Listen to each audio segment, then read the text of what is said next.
Deflation has a bad reputation. Usually, it is associated with economic downturns or even a depression. Most governments will do anything to avoid the risk of going into a deflationary spiral. But this fear is tied to a system that needs inflation. This attachment to an inflationary economy serves to divide reality into two possible systems and scenarios. We can maintain this conventional inflationary way of living or learn about and adopt a deflationary system.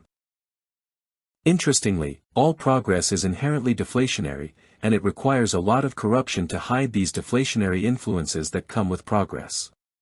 Defined in economic terms, deflation refers to a decrease in the general price level of goods and services within an economy over a period of time. It is the opposite of inflation and can lead to decreased consumer spending, lower production, and higher unemployment, as businesses earn less and may cut costs to survive. But please note, businesses in an inflationary system need prices to increase to make profits. Profits are themselves inflationary. There are several major causes of deflation. One common cause is a decrease in the supply of money or credit. When there is less money circulating within an economy, consumers and businesses have less to spend, leading to a general decline in prices. Another cause can be a reduction in aggregate demand, which may occur during economic recessions when consumers cut back on spending and businesses scale back investments. Money as it is conventionally designed, is also an inflationary factor. Creating debt is a major cause of inflation. If the system cannot keep creating debt, deflation occurs. Technological advancements and increased efficiency in production can also lead to deflation by reducing the costs of goods and services. Additionally, increased competition within industries can drive prices down as companies strive to offer lower prices to attract customers. Remember what was said here. Technological advances and increased efficiency, as when we increase the level of specialization, can also lead to deflation by reducing the costs of goods and services. Is this a bad thing? If not, why is it posited as a bad thing in the capitalist system? Finally, high levels of debt can contribute to deflation. As individuals and businesses focus on repaying their debts, they may reduce spending, resulting in decreased demand and lower prices. Therefore, the last thing the state wants is for the consumer, businesses, and the state itself, to pay down debt. This is a problem because debt is what fuels economic activity under the present regime. Most countries hate inflation but prefer it over deflation. Inflation, defined as the rate at which the general level of prices for goods and services rises, erodes purchasing power and affects economies worldwide. It is a critical economic phenomenon that can have profound implications for both consumers and businesses. The only problem is constancy in pricing does not seem possible.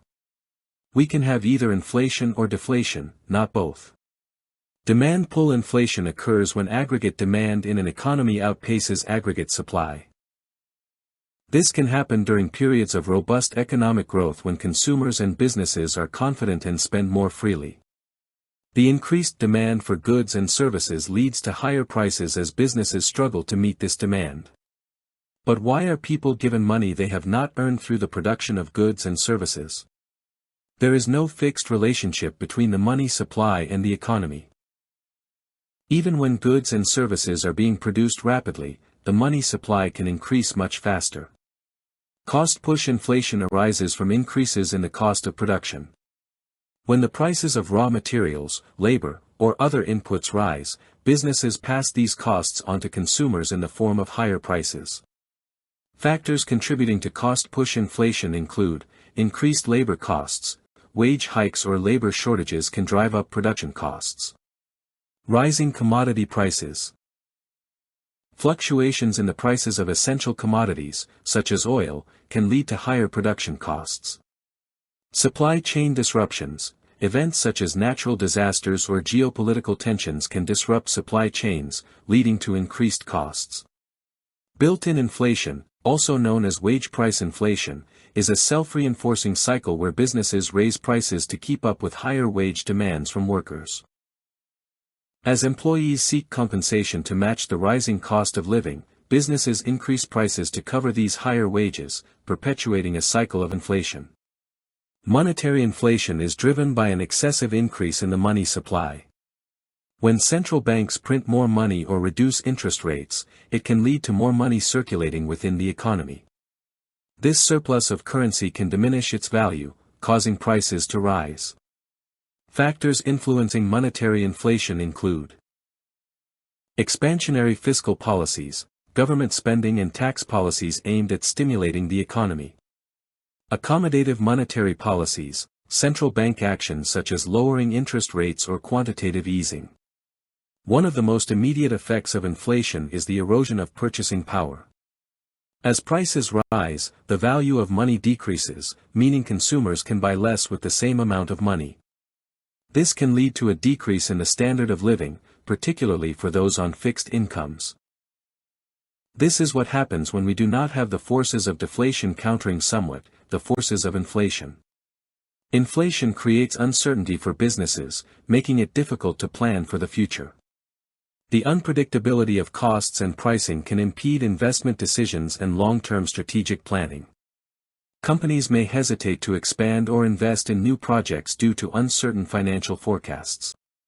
When inflation is too high, budgets become impossible. One cannot budget for future costs because future costs are no longer predictable, given excessive rates of inflation. Inflation can distort consumer behavior. As prices rise, individuals may rush to purchase goods and services before they become even more expensive, potentially leading to overconsumption. Conversely, inflation can discourage savings, as the value of saved money diminishes over time. When savings diminishes, the level of debt increases, because investments can no longer be made from savings. Inflation affects interest rates, which in turn impacts borrowing and lending.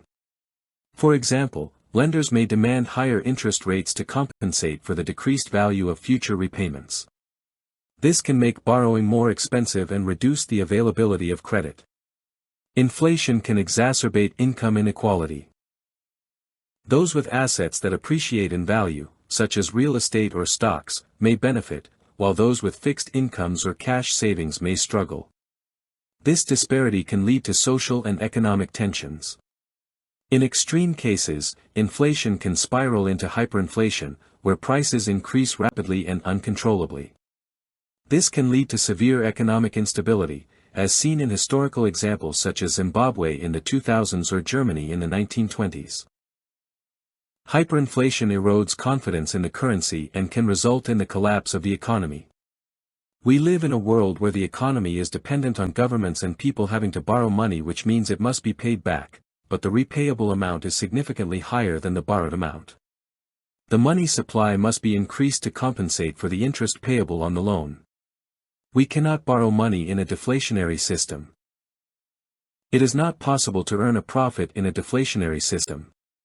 Unemployment, crime, the state and many other things are not compatible with a system that is deflating. This is because inflation and deflation are not just two distinct phenomena, they are two distinct systems. A deflationary economy is a high-trust economy. It is very productive and increases specialization. The white race progressed as far as it did because it had developed a deflationary economy which lasted up until the advent of capitalism. Capitalists require inflation. It has and contains an inflationary strategy in its very DNA. Unfortunately, feudalism had kept the West economically stagnant, but mercantilism coupled with feudal cottage industry soon developed into capitalism. Mercantilism tied to the introduction of capital into production produces capitalism. This increase in productive capacity so lowered costs that England and later, America, developed rapidly. It was the deflationary impact of feudalism coupled with mercantilism that gave England the capital that was invested to create capitalism. Unfortunately, this system was highly successful at first, feeding off of the investments obtained through mercantilism and so promised far more than it proved able to deliver. All progress is inherently deflationary. All innovation does more with less. If we look at the unit cost of a unit of value, there is a decline with every step forward civilization ally. Look at what a person produces in a third world culture compared to what he or she is able to produce in a technically advanced culture. In terms of a unit of labor, the cost of civilization is way lower than the cost of a primitive lifestyle. The primitive person works far harder for what he or she gets than what the average person does, in a more advanced culture.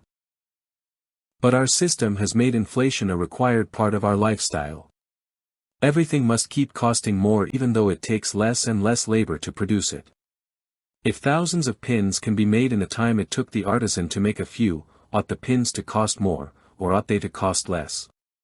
If through modern production methods, everything is made with less labor and time, ought not everything to cost less? If we can produce more with less, ought not deflation be the case, not inflation?